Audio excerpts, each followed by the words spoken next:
আজ আমি একটা ভাপা দই বানাবো। ঠান্ডা ঠান্ডা খুব ভালো লাগবে।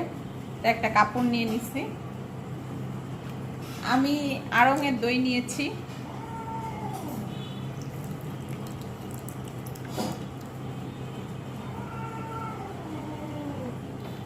আমি 2টা টক দই দিব।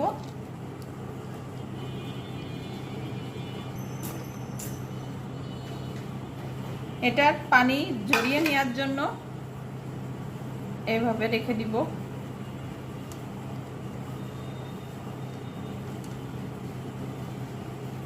আপনার পুরো পানিটা চলে যাবে নিচেই। শক্ত কিছু দিব, দিয়ে এটা চাপা দিয়ে রাখবো, যাতে পুরো পানিটা 1-2 ঘন্টার জন্য চাপা দিয়ে রাখবো। এটা ভালো করে শক্ত করে এইভাবে। এখন আমার বাসায় শক্ত কিছু, যেমন তো এই যে এটা দিয়ে আমি চাপা দিয়ে রেখে দিব 1-2 ঘন্টা, যাতে পানিটা বেরিয়ে যায়। যেভাবে খেজুর নিয়েছি। এখন এই খেজুরগুলো প্রত্যেকটা যেভাবে বিচি ছাড়িয়ে নেব।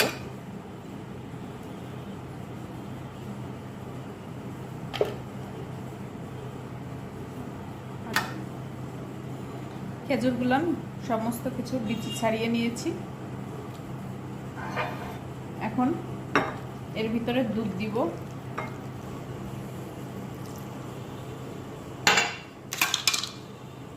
এইভাবে নরম হওয়া পর্যন্ত রেখে দিব।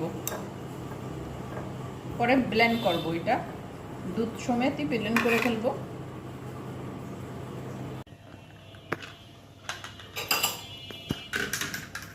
এই যে এইভাবে পেস্ট করছি। এখন দুইটা মিক্সড করব।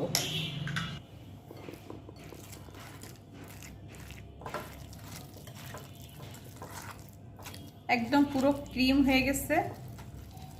দইটা দই নাই, মনে হচ্ছে পুরো একটা ক্রিম। ভালোভাবে ফেটে নিতে হবে।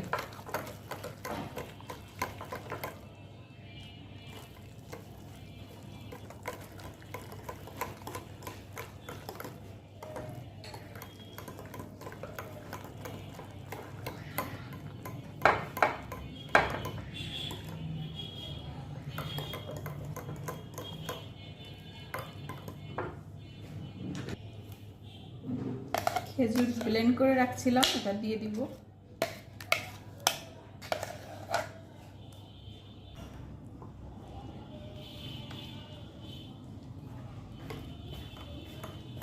দুইটা ভালোভাবে মিক্সড করে নিতে হবে।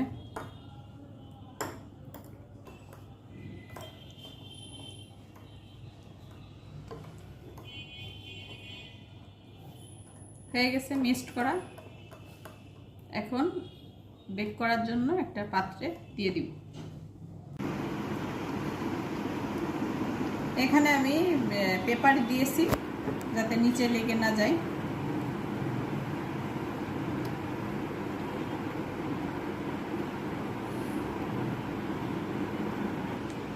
এটা সেট করতে হবে যাতে ভালোভাবে সেটটা হয়ে যায়। ওকে, কমপ্লিট সেট হওয়া। গরম পানি দিয়ে দেবো ট্রেতে, কেননা আমি ওভেনে দিব।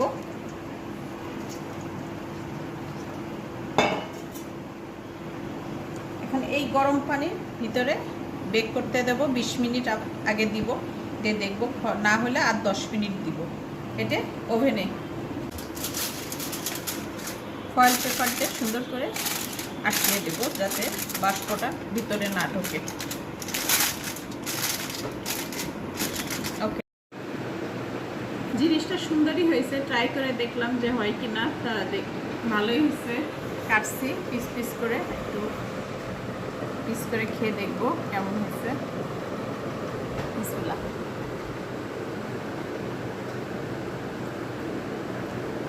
টক দইটা হয়েছে কি, খেজুরের কারণে মিষ্টি দই হয়ে গেছে, পুরোই মিষ্টি, কেননা খেজুর দিয়া।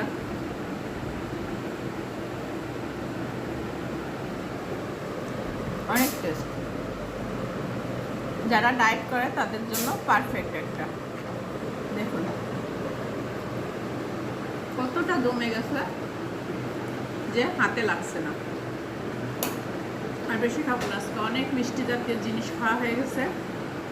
জিনিসটা অনেক সুন্দর হয়েছে।